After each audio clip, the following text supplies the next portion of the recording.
Wake up early every day and think about you. Wake up early and I feel your grace, I feel it all. I found love, this is enough, I won't let go. The Wisdom and Opinion Show. I don't actually care. I don't care.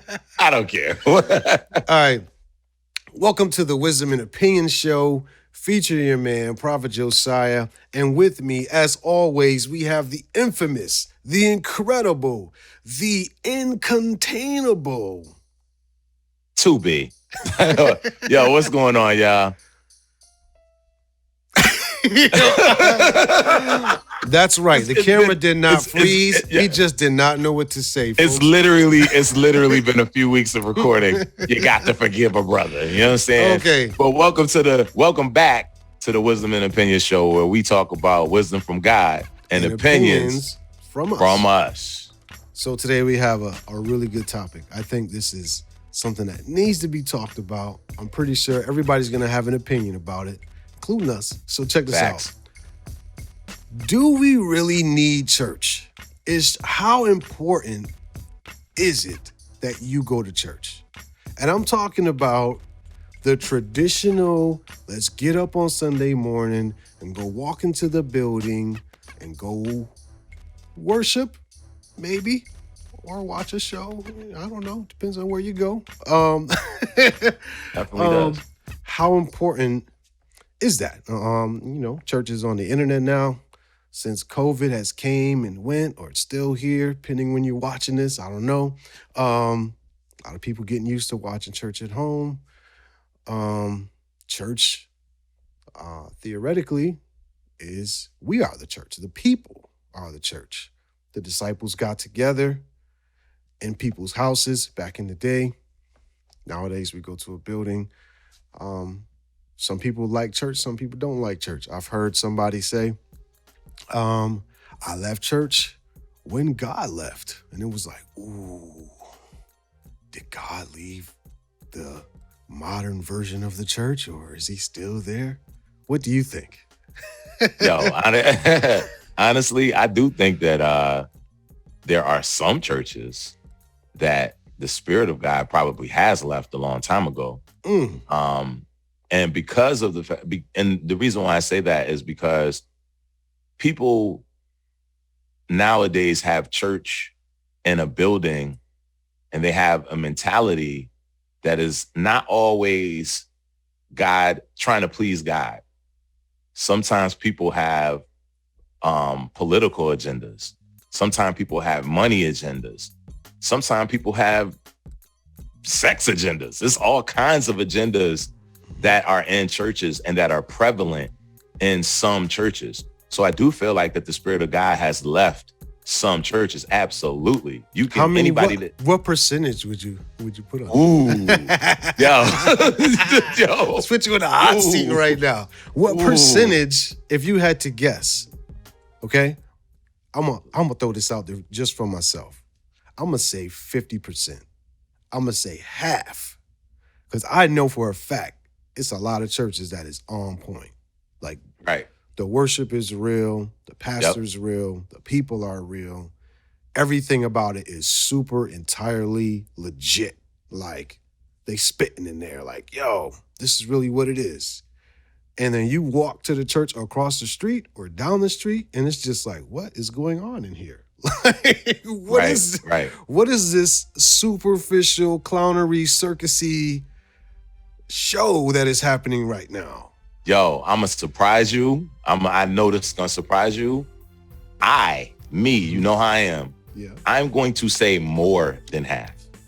So what percentage are you putting on Yo, it? Put a number on it. I'm gonna put at least 75%. 75. So you think there's only 25% of all the churches that have buildings that are that is on point. I do. And the reason now, why do you I say that is go ahead. Because you got so many.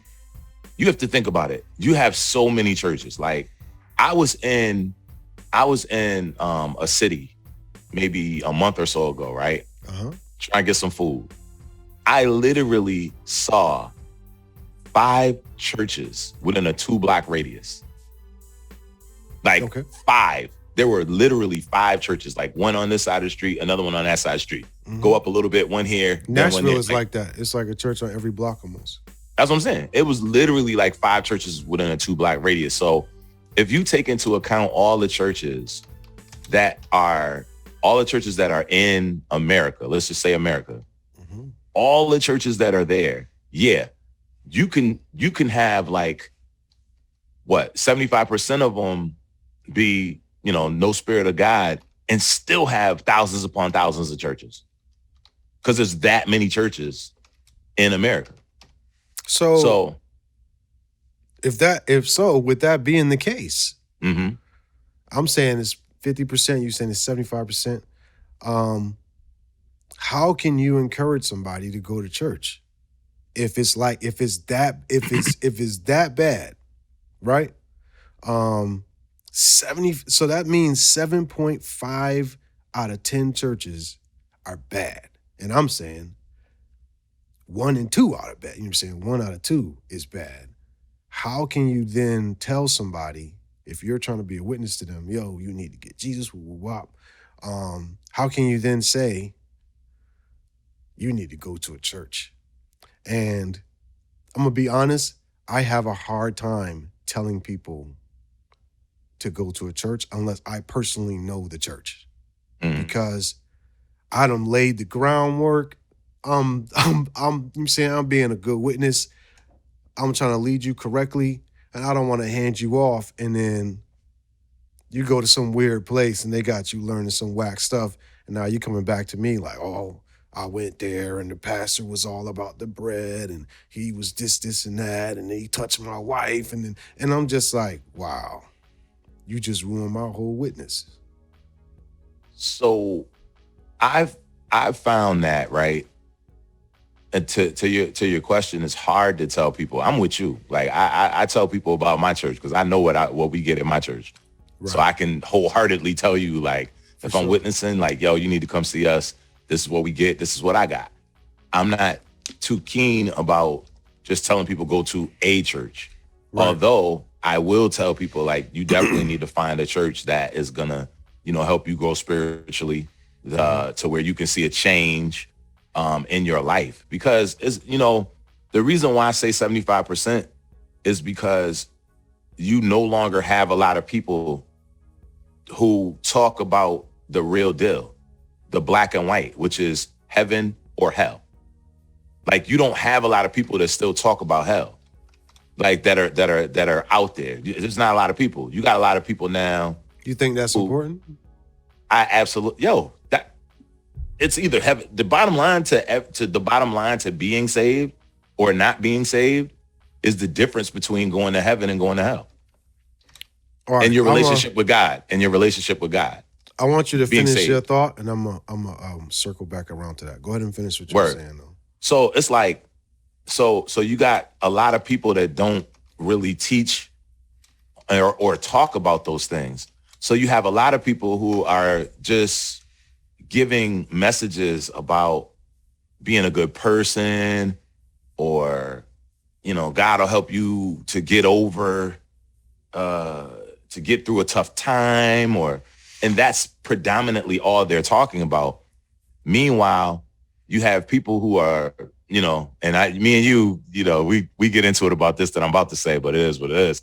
You got people who are full of demons who are walking around, and they just said, like, it's the truth. You got people that are full of demons who are walking around, and they're never trying to, like, they're never able to get the demons out. They're still struggling and wrestling and battling with things because it's never being addressed. So they don't even know. Yeah, I think I agree with you. I really, I don't want to say I don't care if you preach about hell. I don't think it's the most important thing to preach about. If I first walk into your church and that's what you're telling me and I don't know nothing, I'm going to be like, okay, whatever. And I'm just going to leave. Like, you know what I'm saying? But I do believe that most people they're not preaching the real. They're not preaching like the whole gospel. You know what I'm saying? It's not like, it's like you said, they'll focus in on things that are positive. Like I'm saying, how to make your life better, how to have a good time, how to feel better about yourself and stuff like that. And I think that has its importance, but we got to preach the whole thing. You know what I'm saying? Everything You and know why about though? how good you feel. I do know why. Because Because you need money. A lot of And stuff come yep. down to bread. Exactly. And membership. You need, and how do you get money? Membership. Mm-hmm. So, and that's the thing. And Because this is what church I'm is saying. a big club. You go there to go see your friends, and then A lot of churches, not all churches, but a Of lot course. of churches. Yeah, Of you know what I'm course. saying? Of course. And also, and there's y'all nothing comment. wrong with having friends in church, obviously. No, not at all. But y'all comment. Where do y'all stand on this? Like, do y'all agree with what we're saying right now? What's your experience? Definitely put the comments down there. We want to hear from y'all. For sure. Make sure you like, share, leave a comment, tell everybody, tell a friend to tell a friend to tell a friend That to we out share here. this video. Okay? No. Absolutely. But yeah, I think is church necessary? That's the question. The answer to me is I believe church is necessary, right? Church is necessary, obviously. But I believe it should be the church coming to a building instead of a bunch of people going to a building called church. If we are the church, as we're supposed to be, I'm in God's face every week. I'm reading his word. I want to learn from him on my own. I'm doing my thing by myself. If you have a bunch of people that are doing that and all those people come to a building, it's going to be super powerful.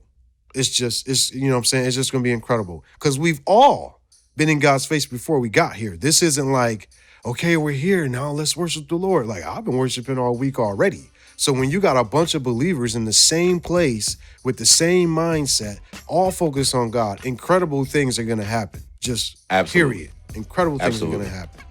And then when somebody from the outside comes in and they haven't been in God's face all week because they're new or they don't know or whatever have you, they're like, wow, look at all this stuff that's happening here. People being healed.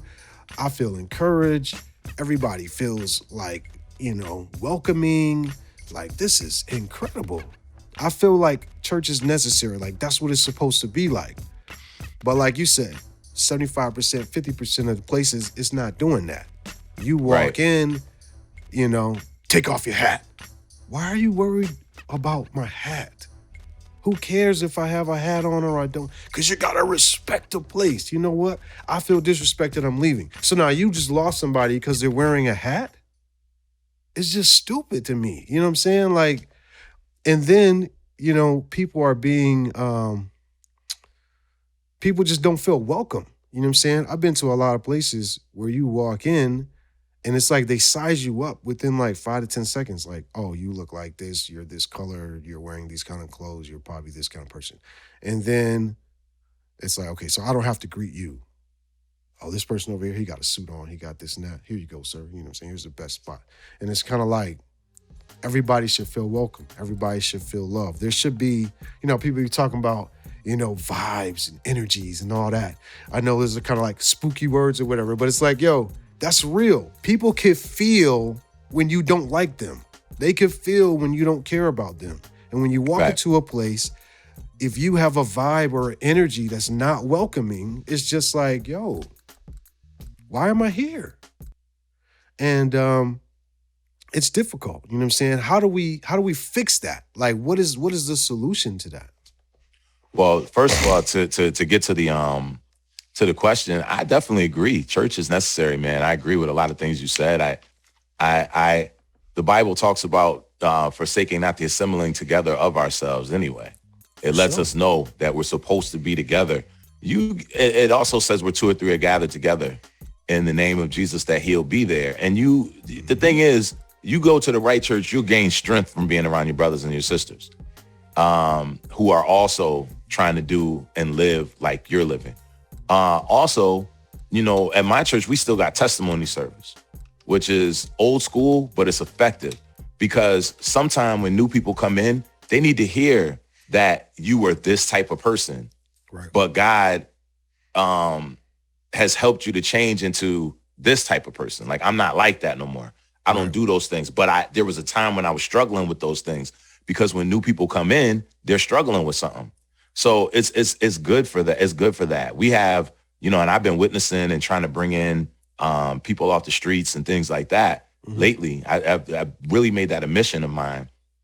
And the dope thing is that, when you have a building to come to, and as you said, you have people who are all on the same page, right? Absolutely. When you have that, then now it helps them to get over, because when you go from not going to a church at all to starting to go to a church, then it's hard, because it's not anything. It's change, and change is hard for anybody. Right. And so you have to kind of see people that are going and see people that are happy about going, in order for you to then be, like, you know what, I'm going to try it a little bit more. Because at first you go and you like, you want me to go on a Tuesday too? Like, I came Sunday. Like, I don't, you know what I'm saying? You want me to like, what do you, so, right. So, but then people start to get acclimated, and then like you start to override what your flesh is telling you to do, which is what you have to do to maintain salvation anyway.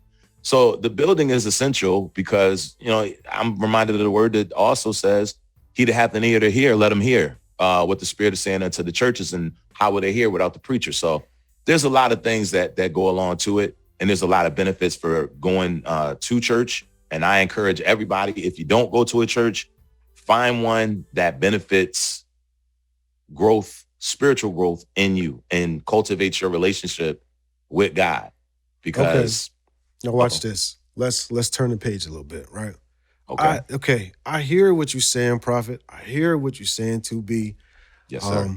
I can't find no church. I'm in agreement with you. 75% is trash. 50% is trash. Everywhere I go, it's trash.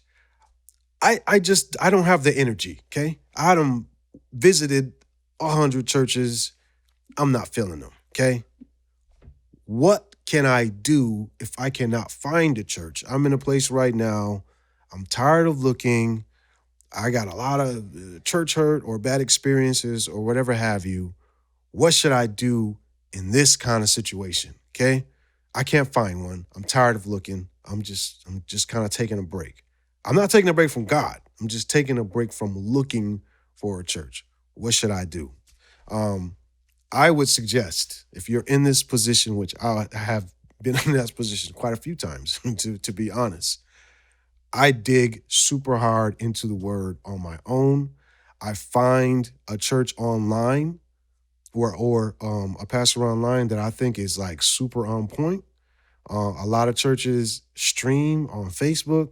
They stream off their own website. They stream off of YouTube. I would reach out to people that I know that go to church, find out what church they go to, even if they're in another city.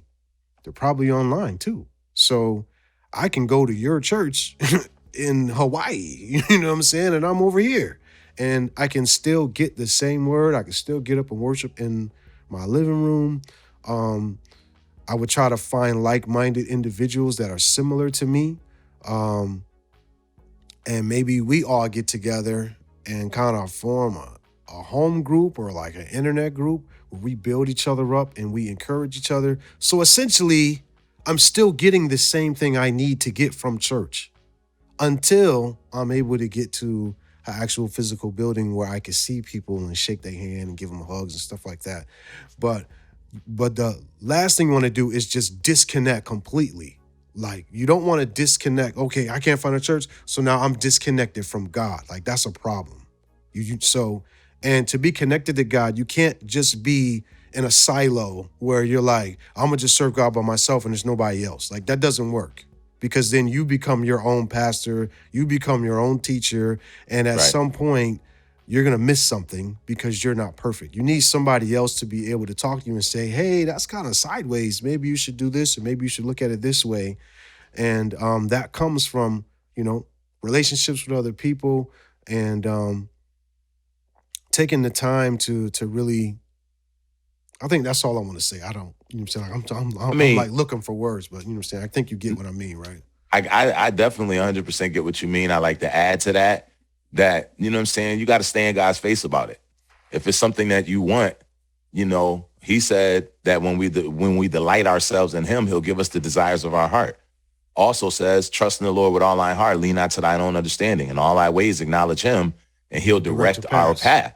So when you really stay in the face of the Lord through prayer and through the word, and you say, Lord, I really want to find a church that's going to be beneficial for me and beneficial for us and our relationship. Exactly. He's not going to leave you out there. He's definitely not going to leave you out there. And he's going to show you where to go. A lot of times with us, we have to take the limitations off of ourselves, because God might say, I want you to go somewhere 2 hours away on a Sunday. And we like, yo, 2 hours away? That's bugging. That wasn't God. Like that, I'm not driving 2 hours away and da-da-da-da. But at the end of the day, what does it matter if your soul is being benefited? You know what I'm saying? So we have to take the limitations off of ourselves a lot of times and really allow God to bring us somewhere without our logic being the dictating factor. But if we really, get in, really just stay in his face, he'll tell us and direct us to where we're going to go. But more importantly, where we're going to grow, because that's what it's about. It's about growth, man. You can be saved all you want. You can do all of that stuff. But if you're not growing, you're dying. And that is the problem with a lot of people at a lot of churches. They go to church. They're into the traditionalism of church. They know how to clap. They know how to shout. They know how to run. They know how to praise. They know how to give offering. But their outside life ain't changing. So what are you really doing if that's the case? I'm like, what are you really doing? You got to go somewhere that is going to help you and motivate and cultivate growth in you, so that you know that there's a difference between who you used to be and who you are now. And God knows, and he sees it. And y'all are both on the same page. Absolutely. And just, you know what I'm saying, like I said before, this is super important to say. Make sure, before I say this super important thing, make sure you like, follow, share, tell a friend to tell a friend to tell a friend to share this video and to watch this video. Yes. The most important thing, there is no perfect church. Okay? No. So if you find yourself going to 100 churches and they're all wrong, chances are there's something wrong with you. Okay? Like you're looking for something that doesn't exist. There is no perfect place. The church is full of regular people. Regular people have regular problems. And so you're going to bump into people that you might not agree with. You're going to run into some individuals that you might feel like they're not really on point like that. That's okay. It doesn't have to be perfect. I just was telling my man too right here, I said, I have a 5 to 10%, you're saying what I'll call BS ability, allowability, okay? I don't go to any church where, I try to go to churches where 90 to 95% of what they do, I rock with. 90 to 95%. I don't expect 100%. So I allow, okay, what he said, it's a little bit off, but he's close enough. Maybe he just was off this week. No, but if he's off every week, that's a problem. Why are you off every week, bro? You know what I'm saying? Like, that doesn't make any sense. But I don't look for perfection. I look for a culture in the church environment that is loving, that is for the most part just trying to do what God said. I mean, it might miss the mark sometime, but they're aiming for the righteous and godly thing to do on a regular basis. And so if you go to a church and the greeter looked at you sideways and didn't shake your hand, that's not a reason to go find another one. You know what I'm saying? Like, go in, sit down, and see if God wants you to be in that place. Also, you might be the catalyst in that place that makes it better. So like, if you're in the place and you're like, I'm not feeling this, they not doing this right, they ain't doing that right, listen and see. Maybe God wants you to become part of the leadership. Maybe God wants you to become part of the team so that you can assist them and be the example on what it's supposed to be. So, you know, all the stuff that we're saying, I just think it's important that you don't just go running every time the pastor or somebody there says something that might be off or might be wrong. And then you're like, see, there ain't no good churches. And it's like, you have to allow people to be people. Like, nobody's perfect. You know what I'm saying? So no. And the thing is, man, it's like, it was the perfect segue, what you just said, into what I wanted to say. Two things. First of all, my family from down south, so they taught me a statement when I was a kid that said, sometimes you just got to eat the fish and spit out the bones. You know what I mean? In other words, you use the stuff that applies, and the stuff that don't apply, you got to spit that out. You can't look at it from a standpoint of, oh, well, you know what I mean? Like this and this and that. Now, like you said, if it's wrong every week or whatever, that's what I'm saying. If it's wrong every week, if you find yourself spitting out like 90% of the meal, no. And for instance, I was just at something, and somebody, they gave a good word, but they said something that like the audience was just like, ooh. Like, what did he say? What did he say? Come on, man. Tell the story. Oh, Lord. I'm going to have to tell him, yo. It's my man, too. I'm going to have to tell him, yo, don't watch this episode. Nah, he probably need to watch this episode. No, I'm joking. So he was preaching, and he said something along the lines of doing the electric slide, like right then and there. You know what I mean? And people was like, Wait, he told the audience to get up and do the electric slide. If you feel what I'm saying, do the electric slide. I know this is the opening clip. I'm positive. Everybody's like, they ain't even no music playing. Right. Ben, come on, Ben.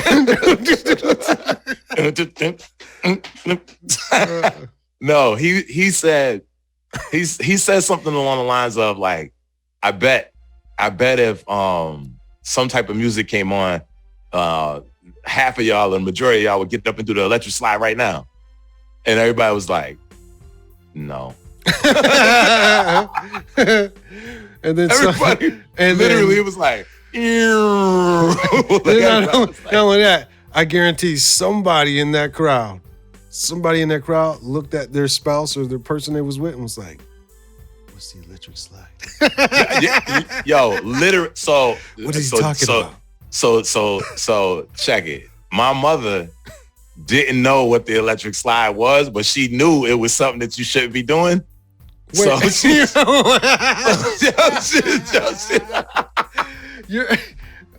I'm just gonna leave that alone. I'm not gonna say anything. She knew it was something that you wasn't supposed to be doing. So then she gets up and she was just like, yo, like this was after he gets done. Like, I was like, no, not right, not in the middle. This is like after he gets done or whatever. She's having words, and she was like, yeah. And I just want to say this, yo, nobody in here better not get up doing no electric slide. Period. I better not hear about no electric slide. She doesn't know what it is. Like, yeah.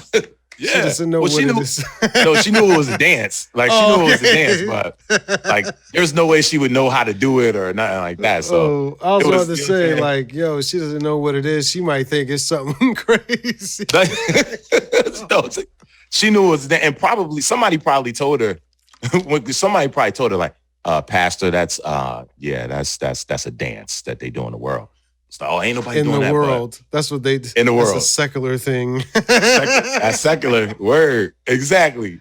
Oh, man. So, like I said, you know, I don't even know what I was saying. I literally, eat the fish, spit out the bones. Sometimes you just got to eat the fish and you got to spit out the bones. So the overall message was good. Right. So you digest that, but that part that didn't resonate with you, boom, I spit that out and I look at it for the overall good. Secondly, like when you was talking, I heard this so clearly. It was somebody that's watching us right now, maybe even people that's watching us right now. You got to get over yourself. Like we carry a lot of things. We take church hurt with us. We take what happened to us back in the day with us. When we take all of these things and then we judge every church and every Christian or everyone that says they're a Christian, we judge them in the same way based off what happened, an experience that happened to us, or maybe a couple experiences that happened to us. And we judge everybody like that. So now sometimes we look for the bad in churches. We look for the negative. We go in there like, okay, I'm trying to see, because as soon as I get a sign like that, I know this ain't the one, and I don't need to be here, and I'm out. I'm out. Yeah, exactly. I'm out. So, you know what I mean? A lot of times we got to get over ourselves. We got to get over the things that happen. We got to, you know what I'm saying, and just trust God that if it's the right time, the right place, he'll let us know. Absolutely. And to even add to that just a little bit more. Yes. You might want to treat church like you treat your job. And what I mean by that is like, when I go to work, I'm here to get paid. I'm not here to make friends. Right. I ain't here to, dilly and dally and all this other stuff. I don't care if the supervisor don't like me or whatever have you. I'm here to get paid because I got to pay my rent. I got to pay my car note. I got to pay the electric bill. I'm here to get what I need to get so I could take care of what I need to take care of at home. And I'm not saying you should accept a bunch of BS, just like you wouldn't accept a bunch of BS at your job.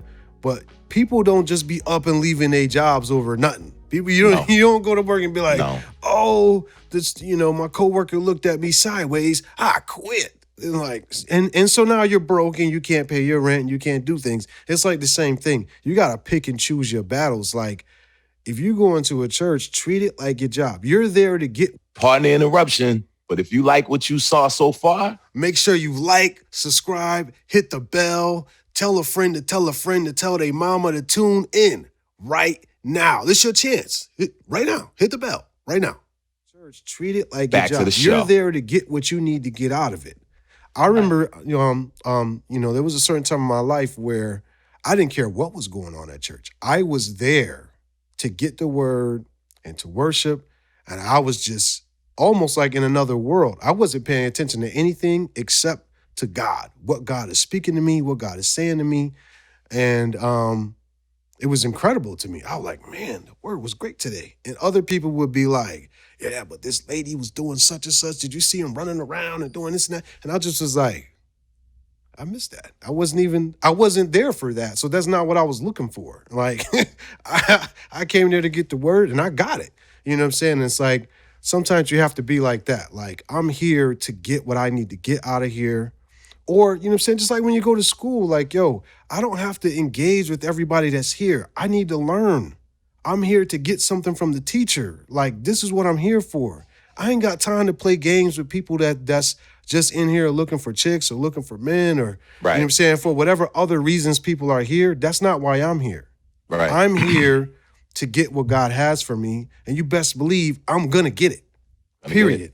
Right. And if I'm not getting that, then I'm going to leave because I'm not getting that, not because of what other people are doing, unless they're stopping me from getting to what I'm trying to get to. And so treat church like it's something you need, because you do need it. You need God's word. You need God's influence. You need it. And it's essential for your spiritual growth to be around other like-minded, godly-minded people that want to invest in your spiritual development. Exactly. That was so good. That was so good. And it was on time. You see that? That was Yo, yeah. I just want to say as well, man, don't be somebody that feeds into all the narratives either. Because there's a lot of narratives out there about the church. And like, for instance, all they want is money. There's a lot of narratives out there, yo. All Walmart wants is money too.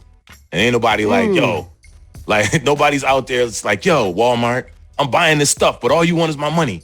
Like, we don't ever think that way. Okay, know what? Let's go ahead and jump on this real quick. Okay, let's touch on the money, because that is a huge thing that people always are talking about. All they want is your money. All they want is your money. And it's like, yo, most churches are in a building, correct? Right. Correct. Most buildings have bills, lights, absolutely, heat. That stuff don't pay for itself, yo. Not at all. Most pastors, I ain't talking about the ones you see on TV. Most pastors that are in your neighborhood have a job. Like, they go to work every day, and then they come up with some type of sermon or message or whatever to preach on Sunday. Right. And you're expecting this dude to take the money from his job, feed his own house, feed his own family, pay his own bills, and then pay all the bills in this building at the church. That doesn't make sense. That you makes come no here sense. every week like, oh, that was a good message. I Right. feel fed. I feel like this is super dope. And then you go home and Absolutely. chill. And meanwhile, then you mad because the church is dilapidated and nothing, like, why is the church falling apart? Because nobody wants to spend any money here. And it's like, Absolutely. obviously, you don't want to spend money where you feel like the money's being misused or misspent. So if that's the case, then don't go there. But the places you go that you know the word is on point, you know everything is right, why are you, they just want my money? No, they trying, like, things cost money, bro. Like, to market, the internet, you want to share the word with people, the cameras that everybody need to be on, like, a microphone. Like, it's so many things that cost money and a lot Just of money. because it's church don't mean that it's free. And so if this is a place where you've decided to invest your time, effort, and energy in to show up every week because you like what they do there, then why don't you give them money so that they can continue to do what they're doing? You know what I'm saying? Like, absolutely, man. That needs to be. And like, I watch Judge Judy, and she says all the time, like, you can't eat the steak for free. You can't eat the steak for free. Like, she says that all the time. If you're getting a steak for free, there's probably something wrong with it. Right, exactly. She said, you can't eat the steak for free. You can't go to a restaurant, order a steak, eat it, and then be like, you know what I mean? I ain't like it, so I'm not going to pay. No, that's not going to happen. Okay, but hang on. Just to clarify, we're not saying that if the church is good, you need to pay. This is not I'm going to a club, have to pay an entry fee. That's not what this is. No, not saying that. But the Bible says that the labor is worthy of his hire. Therefore, what that means is that they are essentially giving us a spiritual meal. You know what I mean? They are giving us a spiritual meal. We're growing, we're developing, they're helping us, and everything that goes along with that. So we're not paying them, we're paying to keep the church going so that they can continue to give us what they're giving us in said building. But the pastor has he got the 2022 Lexus, and you know what I'm saying? All the parishioners got bucket cars and the church is falling apart. I went to the bathroom and saw mold on the wall, and the church got the pastor got his newest shoes, the newest suit. So, I'm not giving my money, and that's what they doing with the money. Well, then why do you go there? Right. That's what I was just about to say.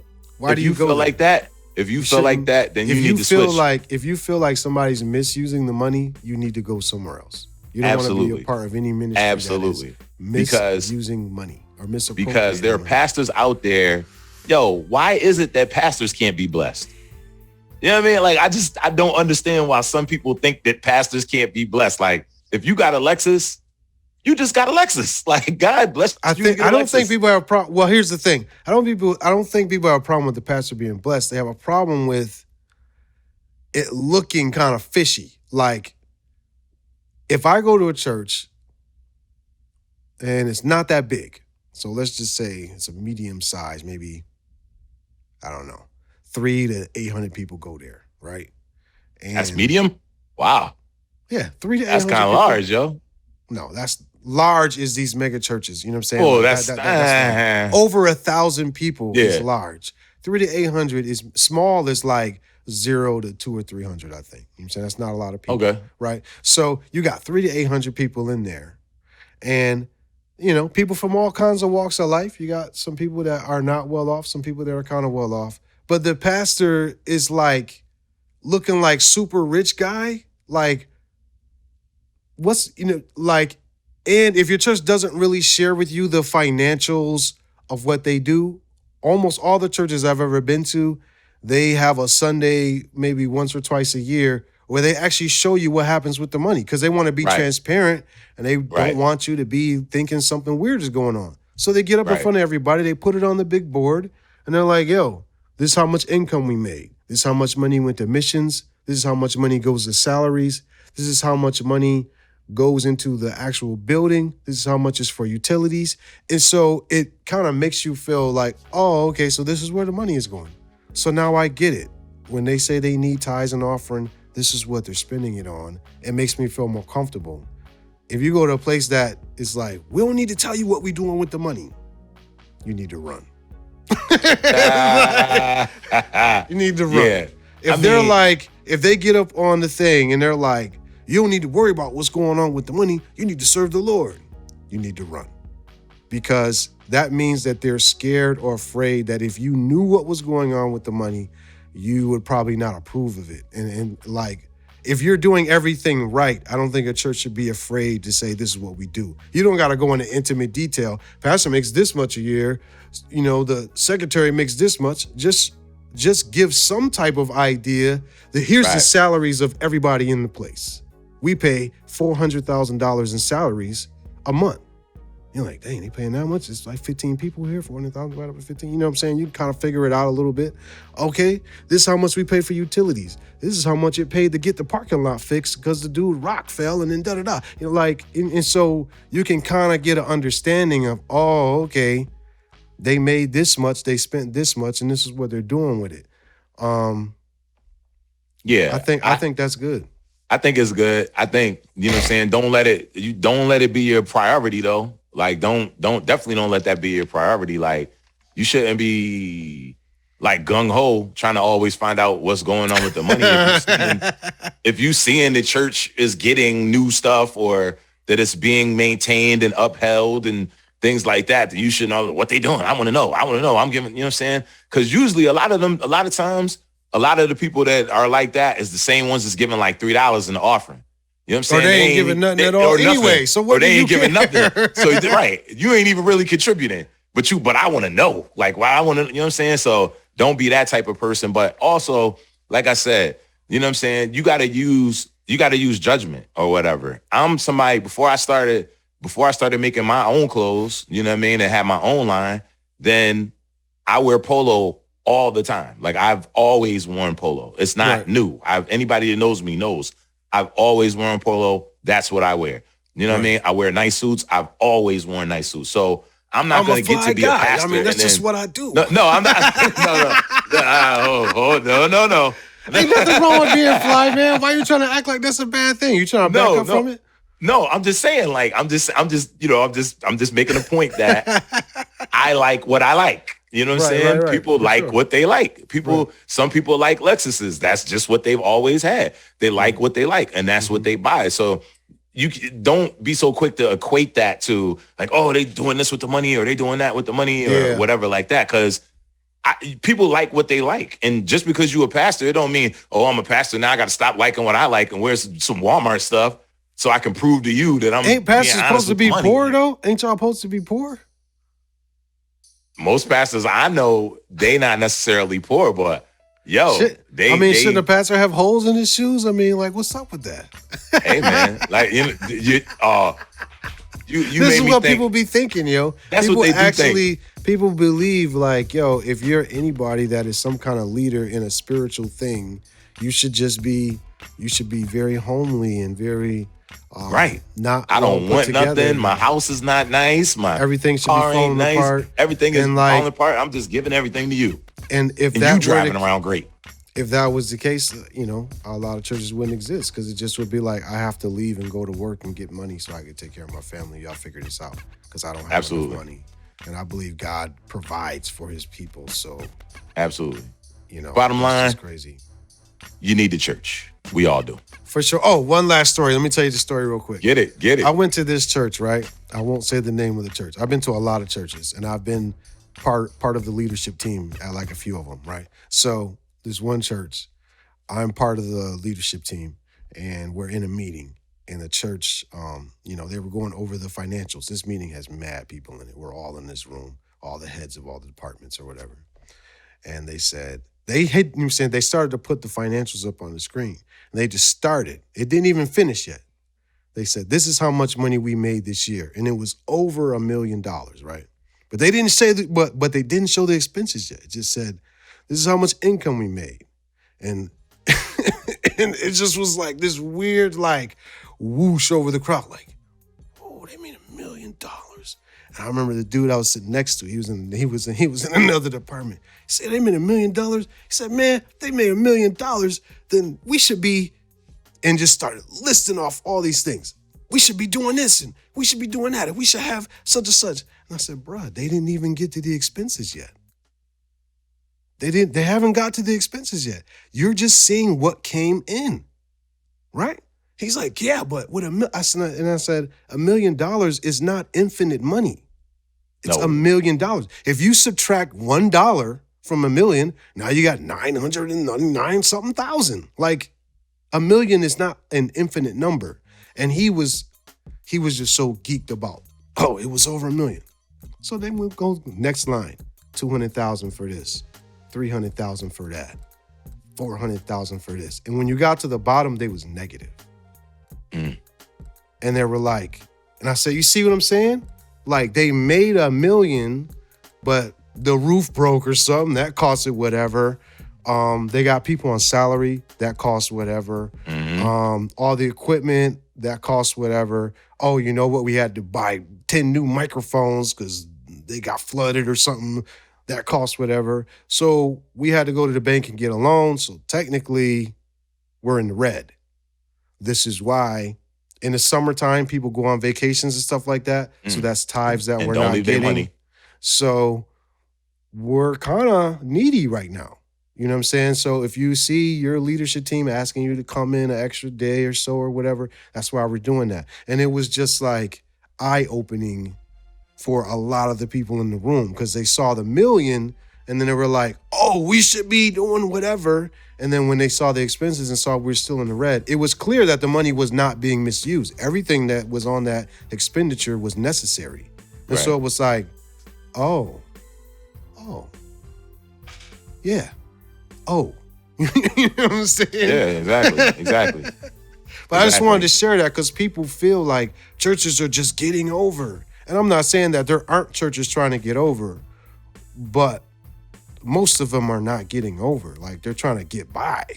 You know what I'm saying? Absolutely. And I agree. And you know, the bottom line, like we said, man, is that you do need the church. We all need the church. If it's the right church, then we all need the church. How do you know it's the right church? From your growth. For sure. You know and the church needs to come together. So we are the church. Absolutely. And we need to get together in a building and build each other up. We don't just go to the building as regular people and call that church. We're the church that's coming to meet together to worship the Lord as the scripture asks us to do. So, we appreciate you listening, tuning in, follow, share, like, tell a friend to tell a friend to tell a friend to share the video or share the audio. And make sure you stay tuned. I got music. 2B got music. Make sure you check it out. That's it. Peace.